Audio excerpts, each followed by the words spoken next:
တ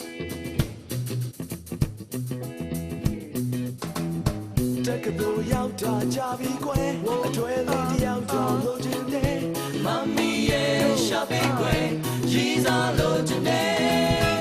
ဒီရွယ်ကငါရောက်ပြီးရည်စားတဲ့ညညဆဆမလို့ချင်ပါကြောက်တဲ့ပဲနေချင်တယ်လို့မဆိုချင်ပါမင်းတို့ညာကြီးပဲရှိနေကြတာမှန်ပဲမို့ရတော့ရှာပေပါကြက်တဲ့ထဲမှာချန်ခဲ့လို့တကယ်လို့ရောက်တာကြပြီကွယ်အတွဲလေးတယောက်တော့လို့ချင်တယ်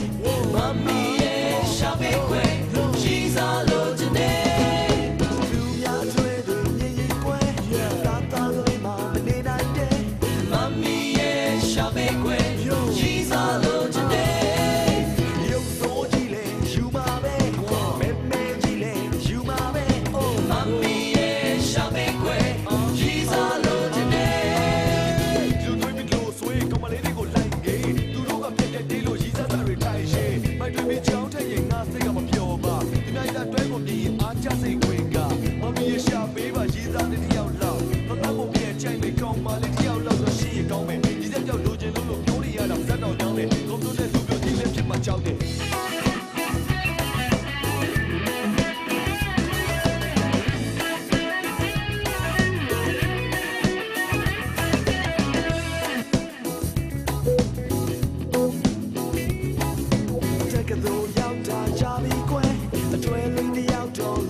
ကျွန်တော်တို့ CDM မှာ3နှစ်ခန်းထားမှာ